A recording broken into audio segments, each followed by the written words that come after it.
Morning, morning. Welcome to another football church, Tripping music, listening to before the starter. This year church, September 11th, 2016. You know, before when I got up this morning, I wanted to listen to some inspirational sort of music, and boy, that connects there. Smile Jamaica. Tired, Jamaica, we're tired. But we have to move forward. So again, a special morning, and thanks for being here again. We couldn't start, you know, couldn't have a better start. Meaning, you know, thinking about Jamaica, the richness that a lot of people don't see, the talent that we have here that a lot of people don't see, and want to enlighten that and speak about that and speak about, you know, our failing bid to that 2018 World Cup, and then all the discussions that I've heard for the past week. But we here at the football church would like to go even a little further with the discussions, and hope that we can have continued discussions just to effect that change, the tiredness that we are speaking about. We're just tired of the excuse and the lies and the liars. So it is, you know, very sad because in one space I'd said that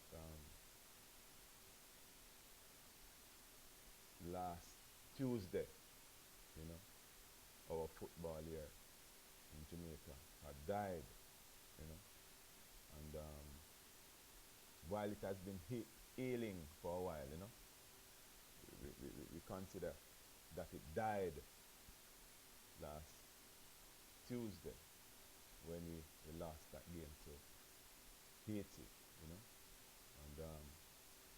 in saying that,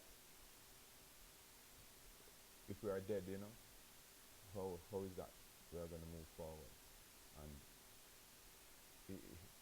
I'm sitting here at the football church right now, and I'm saying, for this part, we do believe in the resurrection. So we do hope that after this death, there's really life. So we have to put our house in order, and that is the main focus of this football church,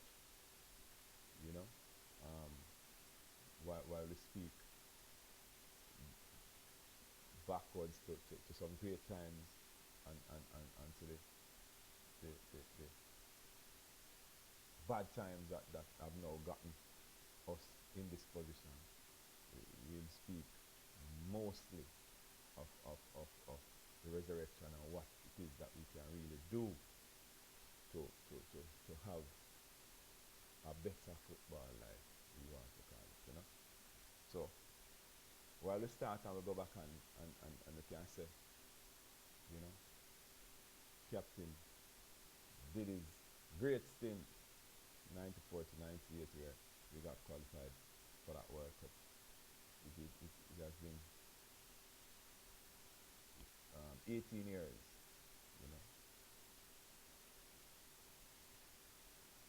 since we had qualified. You know, so you know, a child now at 18, 20 couldn't speak about that qualification. So we have basically lost a generation that we think, based on where we were, these 18 and 19-year-olds now should be the ones that are even the greater success story if I guess we're living in a world that is not full of, you know, or is not run, you know, run by people that are a little bit off key, you know. So in saying all of that is that we can speak about the things that we have tried, you know, the things that I most would want to say at this time was tested and even proven that we will not achieve doing these same things over and over and expect that change, you know. I can understand though that when we got to this result, a lot of people would be surprised, because I'm one person for some time now I've been, you know, hollering, you know, bawling out for the change, and to try and tell people that, listen, we are coming to the end of a cliff, you know. But I guess, you know, some people saw it, some people didn't. Some people chose to listen, while some think I was arrogant in some way, or what one of my colleagues stated, that I was power hungry, you know. But it is, again, very important that the people that do lead us, you know, they can lead us not over the cliff, but to that the wonderful place that we would want to say, that wonderful feeling of being winners, you know. So it is what it is. There is nothing we can do about it. It is sad. We cannot speak about it and make sure that we don't continue to make these same mistakes. But outside of that, it is history, and we have failed now for, I think, the 5th attempt after the success that we are talking about, you know. And we look at the elements or the components that you know, are always there for all these failures, you know. But to me, I would say no, it is a time for us to not even to reflect, because that time has fast gone. We have had years to reflect on, to understand what it is that is the factor in us continuing to fail. And I'm saying that while there's one person that has been there and always been there, you know, and that's the leader. Now, while we do know it is not any one factor that caused us to be in this position, And as a matter of fact, I want to go back a little to say that a lot of people, they are of the view that when we went to the World Cup in 1998, it was some sort of a miracle, you know. And I'll say again to them that it is not so. It was the plan and the vision, you know, and the hard work, you know, at the time, the passion and the attitude that one Captain Burrell brought to us, and with partnerships, you know, with René Morris coming out of Brazil, and the partnership with the government, private sector, you know, and we the people, the clubs, the parishes, that's the sort of partnership that made it work, you know. So it is not America, and we are the people and the efforts and the leadership that created that sort of miracle, that one we speak of now. So why is it that we were able to energize, you know, our country, our people, you know, Jamaicans right across the globe that came and saw that vision and participated, and in the end celebrated that great success of Jamaica. So again, yeah, because captain, you know, was a very instrumental, if not the most instrumental part of that vision and that great success that we found. Now, 18 years after, I'm hearing people sitting and saying that it is not captain that is responsible for where we are now. But if we had gone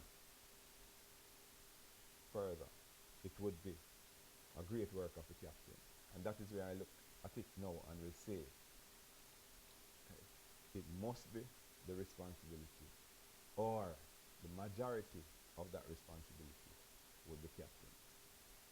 He had led us on the wrong path this time. And just like we celebrated in 1998, we can say no, for the 2018, he had, just like the 2014, 2010, you know, he had led us on the wrong path, hence the failure. So he did not bring in Mr. Morris, or he did bring back Sir Morris at one time, but he did not get to put that energy and that vibes and that sort of consolidation of everything to around this purpose. So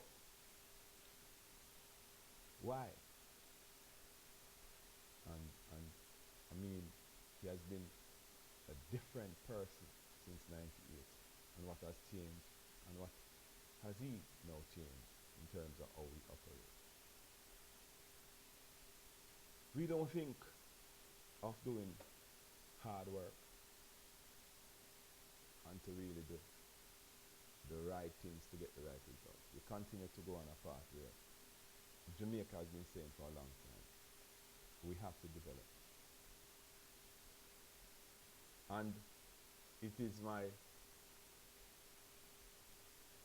feeling that where he had failed, it is surrounding or not surrounding himself with bright people, you know, and the getting the support from these bright people in all of these positions that will take us to make us successful. So it is again the question as to why. Is it that there is not capable people here in Jamaica to make that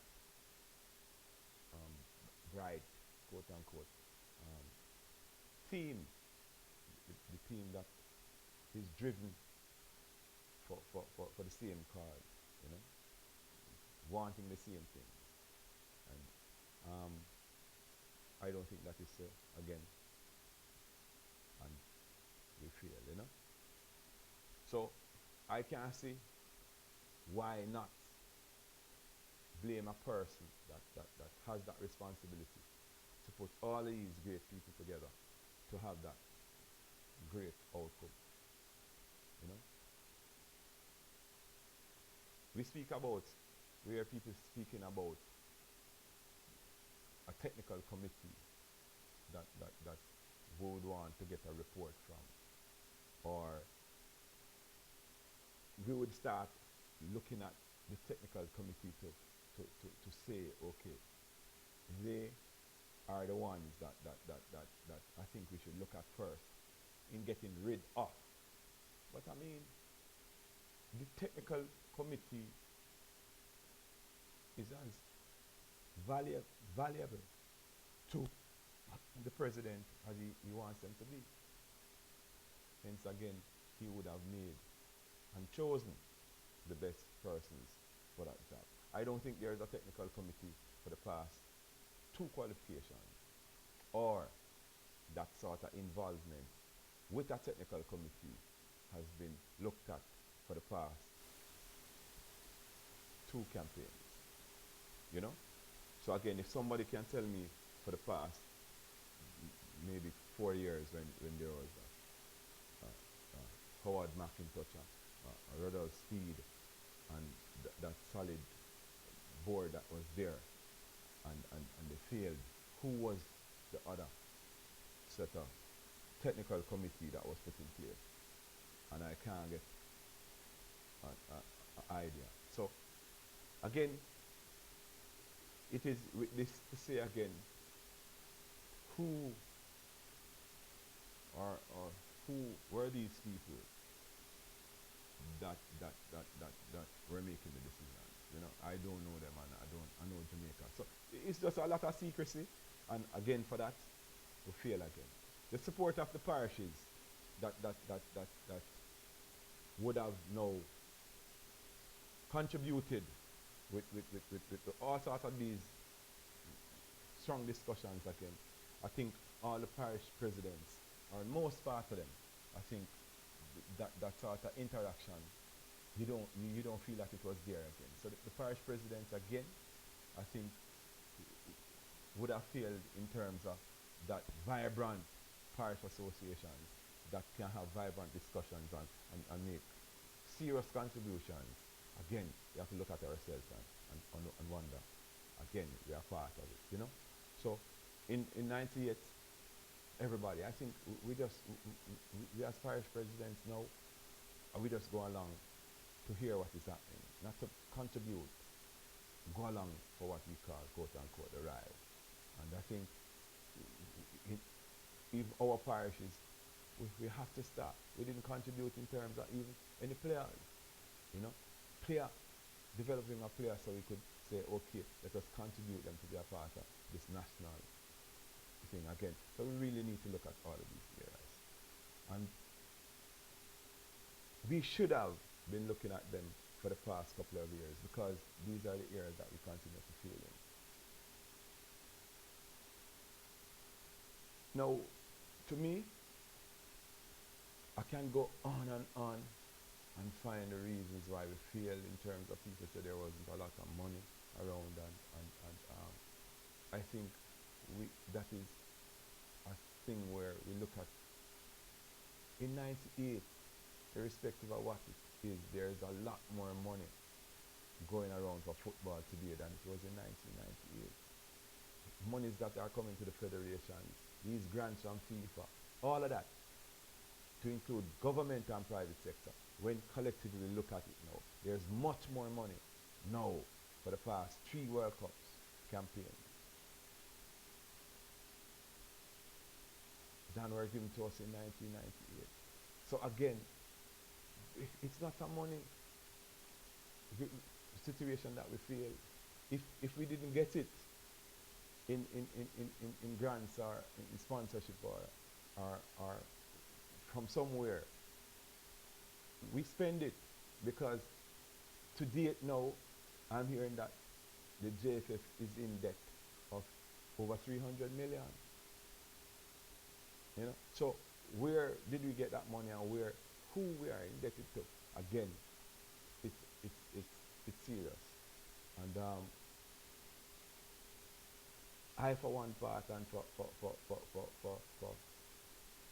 what one is deserving of, sometimes would say, you know something, we don't need any change right now. Captain should stay there and get us out of this debt that he has put us in, you know. But when you look at the vision that he has, or the lack of vision that I see with Captain, it is that maybe if we give him another year, we are going to be looking at some like 400 or 500 million that we are in debt. I don't know where we get this money to borrow from, but he seems to be able to do that. But we can't afford that, because we need a change, and we need a clear path and vision and plan to get us out of this situation. We are regressing, or have been for a while, and that means that while teams that have not done anything better to move ahead of us have now gone ahead of us, and there are teams that really put some work in, that are now way advanced in their programs and efforts, you know, than we are. So again, it is with these things that, and I said again, Captain, Jamaica, you have brought Jamaica in this race where we have been lapped, maybe more than one. And you're still struggling and continue with that button, holding on so tight to that button, that the persons that are waiting to move this football forward is still at that mark, waiting to go. Captain, when you took this thing, you were younger, you know, or a young man that we entrusted you with that, all of that.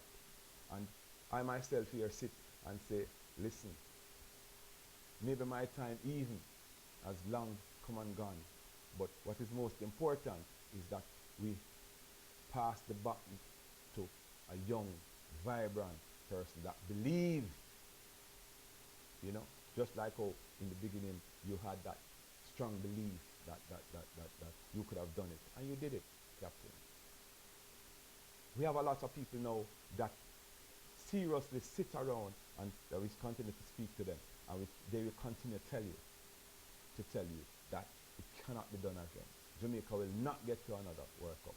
Captain, these are the people we need to move to the side and get solid people who really think it can be done through whatever avenue, and have them working on it. Because I am one that believes that it can be done. Now, to say that, I've been speaking for years of a plan. And maybe I speak too broad for us now to just get a plan where one sits and they're really trying to find out what this plan is. and they don't know what it is. And that is where I want to go. Can't do this in one show, but I want to go in a little detail of a plan. You know, the federation, again, captain, because at times we seem to lose that focus, must put the best policies in place or framework so we can, everyone in football can adhere to. You know, there is no policy when we look at Jamaican framework, when we look across Jamaica football to understand exactly what it is all about. Every parish does their own thing. Now, Captain, just understand, and to the people out there, let's speak to the people out there. All the parishes do whatever it is that they want to do, or can do. You know, it is not what they're supposed to be doing.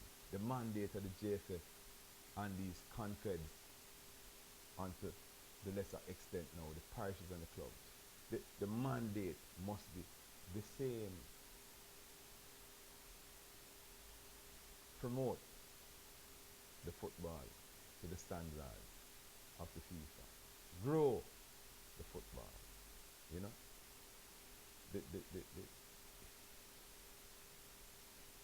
it is simple. Now, make sure it is running some sort of order. It is not done at the JFF, nor the conference, nor the parishes. And that is where we have to start. We have to go back to where what our football means to each and every one of these regions, and how best to promote them, to organize these games, to promote these games, to introduce people, more people every year to love football, not to drive them away. You know? No. So in we not even having that structure in place, and I know it's at the JFF, because I used to be a part of the JFF, and I know all of these documents or these understanding is clear, and they are there. Captain, you just have to dust them off and bring them back to say the parishes must now operate in a manner if they want to be a part of this federation.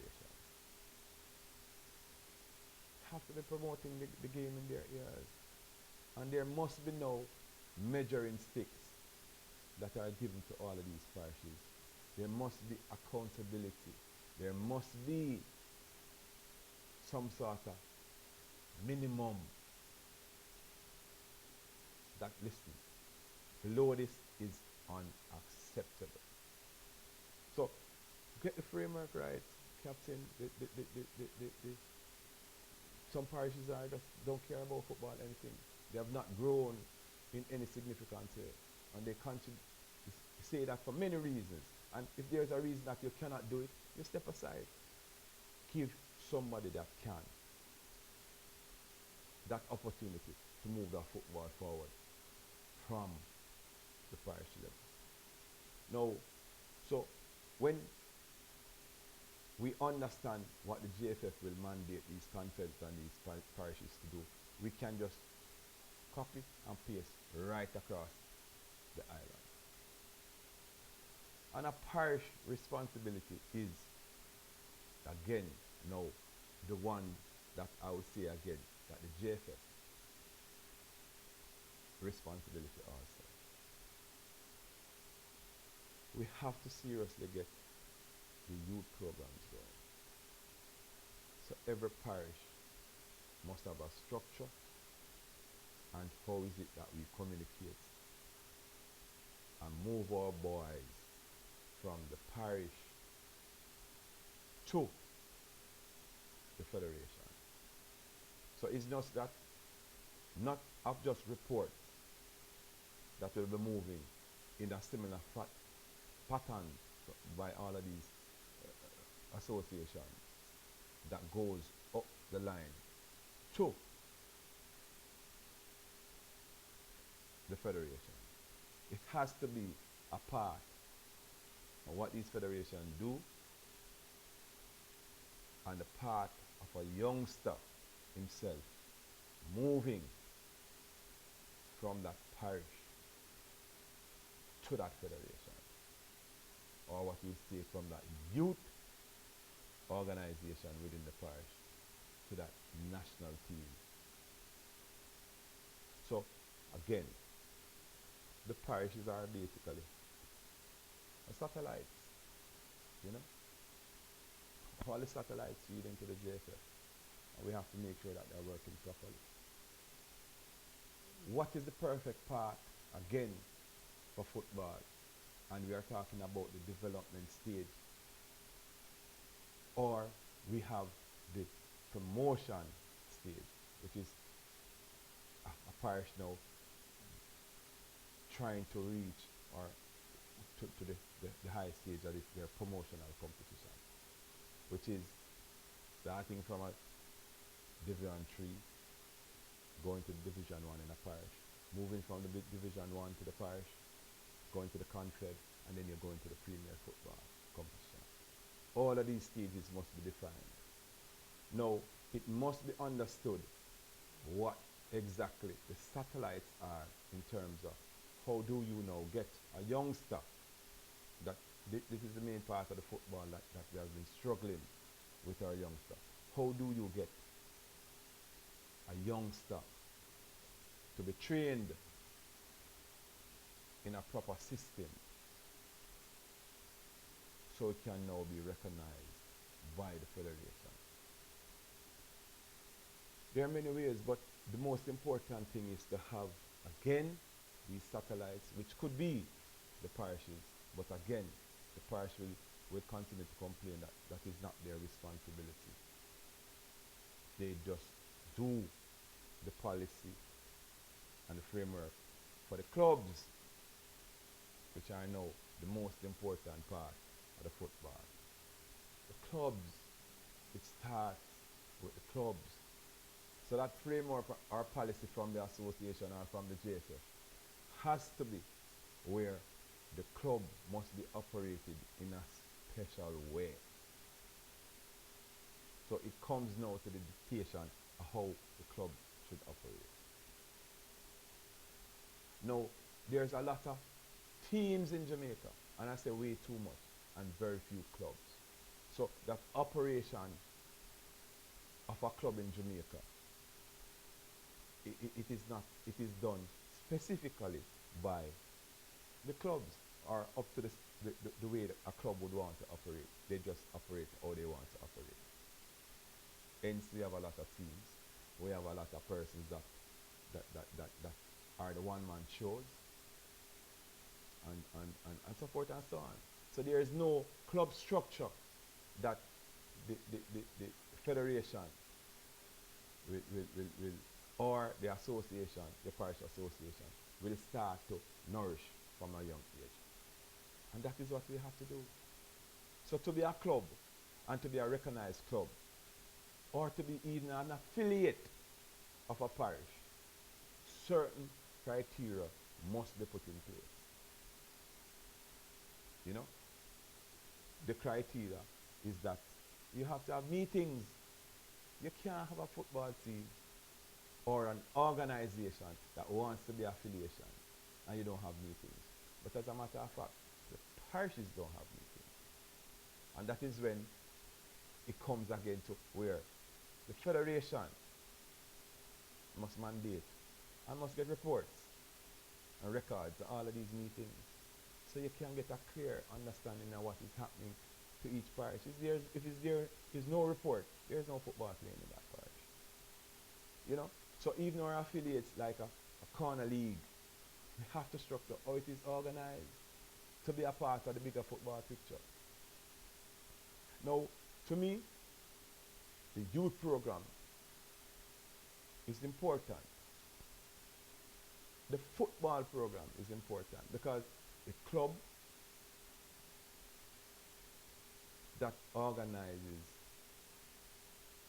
a youth program must also understand where that youngster will now move from their youth program if they don't have a senior program. How it is done. So again, the parishes of the under 13, under 15,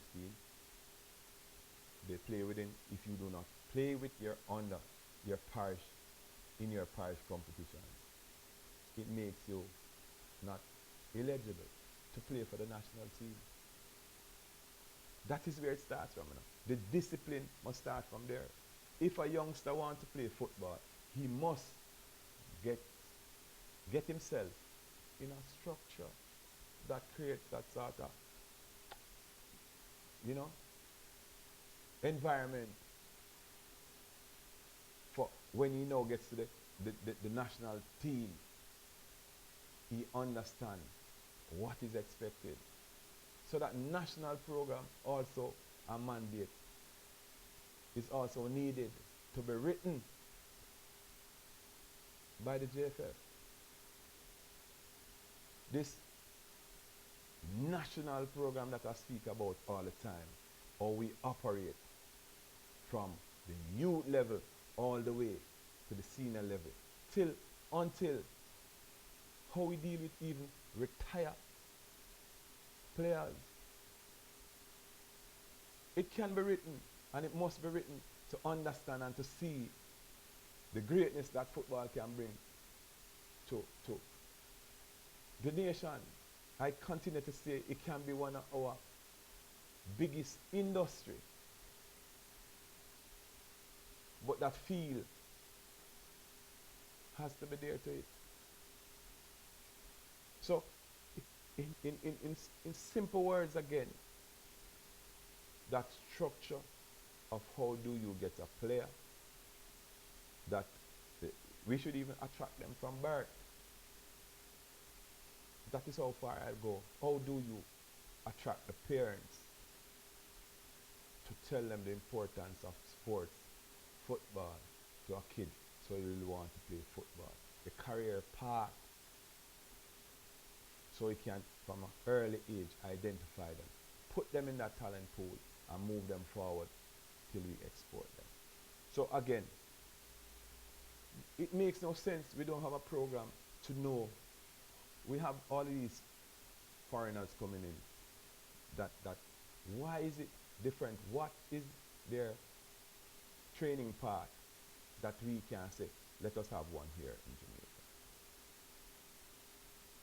These training institutions can be our clubs, our parishes.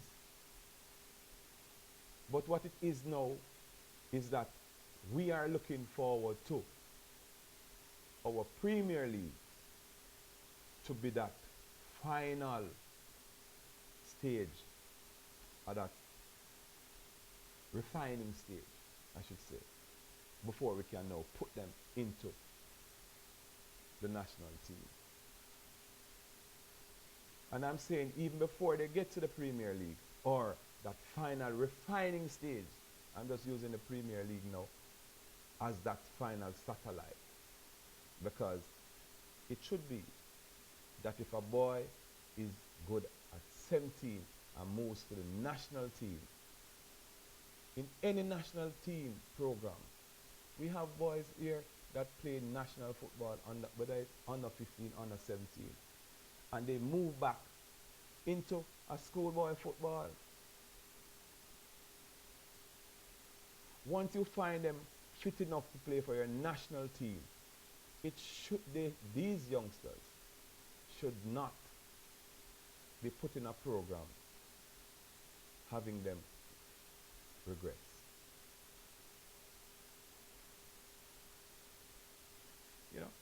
And again, these are the things that we speak about that are not, they're best practices in a lot of countries that we can just look what they're doing in.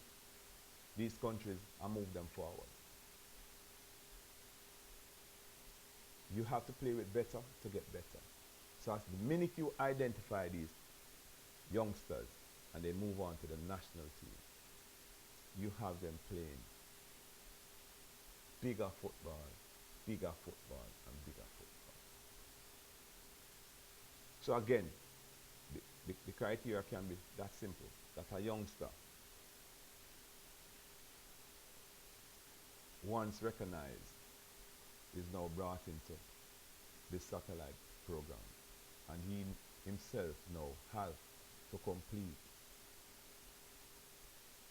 X amount of hours in these programs to move forward. Now, in moving forward, these players, as I said before now, will be trained to understand what is happening when they finally get there. So when they get there, they do understand the functions, the drills, the roles, and exactly what football is all about. Now, if a player does not follow that path, he will not be looked at. Because you have a lot of jokers that come and waste a lot of time, waste a lot of money, and one may believe that they are serious, and they are not. They are put. Let us start it from the younger age, so we can understand the commitment of these players. We just need 30 boys and girls from all age groups, and we have a lot of them here. And we have a lot of players too that we do waste a lot of time on in the national program, where we can say from an early age, there's enough room for you also at the recreational area, or the part that we can look at for late bloomers. But that system, again, must be put in place, how we move from this era to that era. Now, for the most part, what I've been saying is the policies and how we operate, that framework how we operate in, to get the best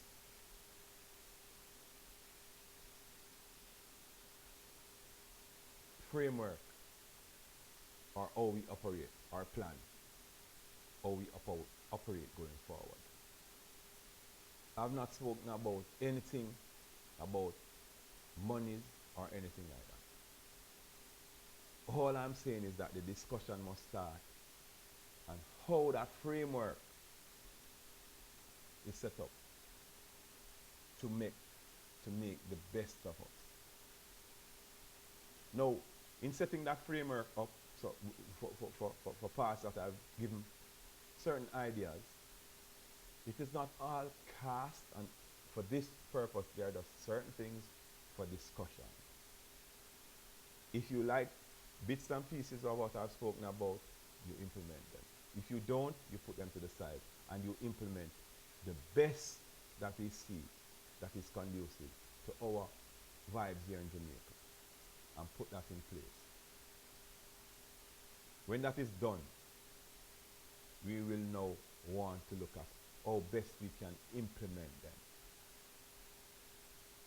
So, until now, we have not spoken about monies, or we do not even want to know if it can be done or cannot be done. It must be that we sit and just have this discussion to have the best system to achieve what we are talking about achieving. And after that document is done, this is the document now we present to our corporate partners, the government, you know, to see how best, because this document that we speak of would come with jobs, job descriptions, role, amount of people that would need to be doing all of this or to implement this. All of that we are speaking about, to have that document done. And I can assure you, at the end of the day, I think we will find the monies for these programs. You know, it is with only the monies part that we'll find out if we have been overspending, underspending, or if it is even a reality. But we cannot speak to that until that final document of our national football is done, how to move it from here to there.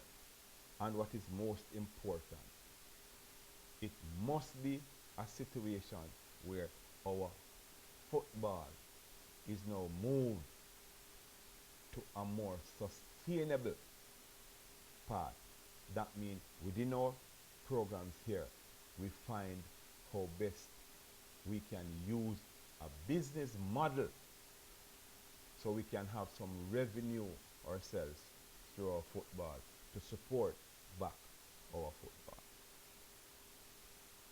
And I can tell you, we will have a back, that is what the FIFA does. And at the end of the day, the FIFA can support lots and lots of football over the world. So we are saying, let's use that model right here in Jamaica and try to see how best it can fit, and the monies for football remain to develop football, not to develop people, companies. Develop a football. You know? After this document, again, we have not only the government to look to say, help us with our program here in Jamaica, but we have also our region, which is the CFU, Kakanka, and the bigger head, the FIFA, to see if we can even get all monies to fund our program, to bring it to that part of what we will call now enough money to support our football here. Now, when we do move to that stage of finding exactly what is required and the monies that is required to move the football forward, it is most important now that how we implement it, how we make sure that the monies allocated are done and even increase what we are here talking about. How can we make $1 million look like 2? Because the faster we do this, we will have so much growth, you know, that sooner or later we can create that industry so people can really live properly from our football. The opportunities that it can give to the youngsters. It is, that must be the end product. The games, the stadiums that we can go and watch our games. It must be a clear picture of what is it that we do want. So it's now important to have that governing body that, you know, governs, make sure it is done higher, not elect, but hire the right people that is now accountable, you know, and will want to work because somewhere they are getting paid, or they have that interest of growing the sport because of the rewards.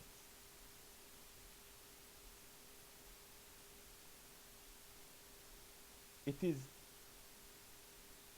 only with a business attitude that you will see growth,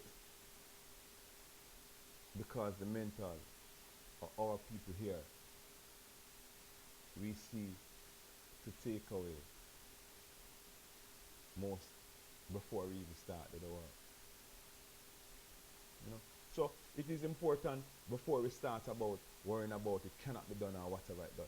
We just need people to sit around the table, have these discussions of how we grow the thing from first stage to the stage of that big picture of our youngsters moving on. And it must be a part that we sit and discuss now how we can create excellent players. You know,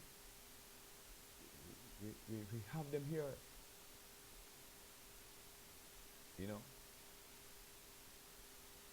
we speak about our athletes, and we speak about the Shelly-Ann Frasers, the Usain Bolts. And while at times we believe that, oh, we'll never find another, we just keep finding them. And in finding them, credit must be given for that organization and that structure that they have put around themselves. It's an individual sport, but for a great player or a great team, we have to have great individuals. And all I'm saying is that is our attitude towards believing that we are a small nation, so we cannot produce great. We can.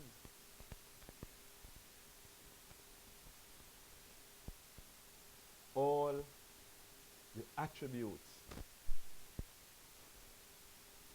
for a great athlete, we have it here in Jamaica: the strength, the balance, the rhythm. It is for most part we feel the thinking, how we do things, and that is an area that we can correct. It's trainable. We have it, and all we need now is this document, this broad document, and again, to implement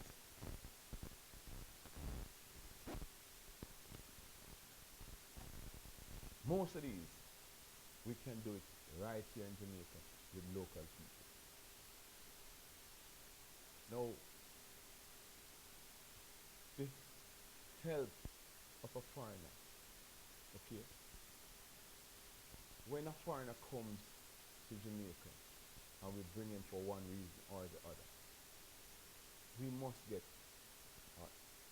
extract as much information and knowledge from that person. So when he leaves, that remains. Or if we do send our people outside of this country for that same reason, as much knowledge needs to be brought back here and passed on to our local people here. So it is, again, we have coaches that come from overseas, and when they come, they're being hidden from the public, or the public, for most part, will stay wide. And I speak clearly on that because I, for years now, have been identifying overseas coaches, bringing them here for more reasons than one. And one of the most important reasons why I do bring them here is to extract as much international knowledge, because we have access to all of the knowledge here from them, and to get the best practices here for us in Jamaica to move forward. Our local coaches have to also step up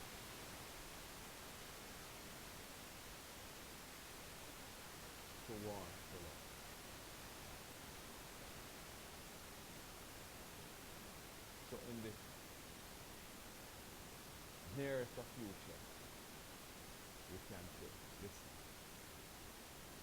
we are seeing it 10 ways. Football is football really. But this is our best practice to give us that sort of success that we can look for. So in the nearest future, while at times we don't see for maybe a local to lead, again, for more reasons than one. Most of the time, we have a foreign coach because we have players that don't listen to local players, local coaches anymore. Or we have foreign players in our national team that would want a big coach because they don't listen to smart coaches. But it must be a reason, and it must be a good reason. And for whatever, I do know it cannot continue. We locally need to lift our standards up to the standards of what these international coaches are doing. I hear at Montreal United love the standard, the attitude, the commitment of a foreign coach. But most important, I bring them here for that opportunity that they can impart to our local coaches to get them better one day, that we can start exporting coaches also, because we have not, we have seen Trinidad doing a lot of that. But we need to bring up our standards so we can really start exporting coaches to other countries. That is done by changing how we look at the business of football. And most important is why I always bring foreign coaches is to have that international flair and that hope that these coaches will bring what they see here in Jamaica of our talent to their countries and to their regions basically, and one day sooner or later speak about it with the country of that great talent for export. So again, I've spoken about a few areas that we can start the discussion, tweak it, because I'm saying again, I don't know everything, and contrary to what one may think at times, that boy, whatever. It is just the discussion. It is my opinion. It is of my idea that with proper structure or change in how we really think can move our football into an industry which can be a significant benefit to our growth of our country. We at MBU United continue to say that our mission statement, unifying and building a nation through football. We had no time to wait.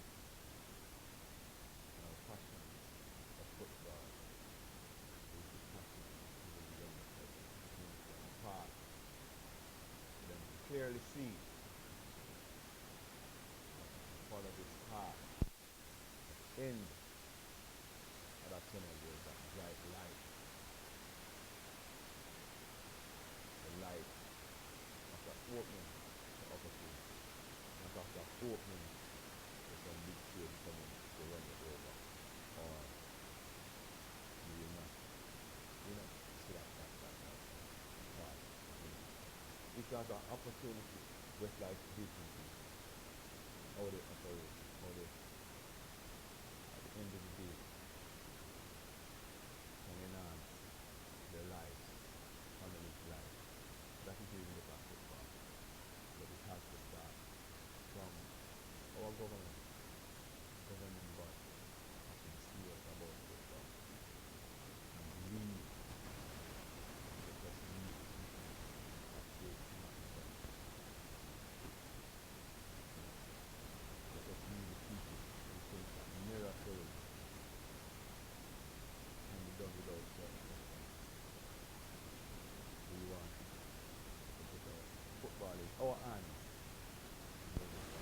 again, blessed Sunday. Thanks for listening. September 11th. Lord peace in the world. Second. One place to stay on it. Right after that. Yeah, but now, we got to step. Offensively, we lost first game. Again, we'll have to not speak about that. Because the bigger picture is we will win. Blessed Sunday. Respect. Number one. Okay? Football church.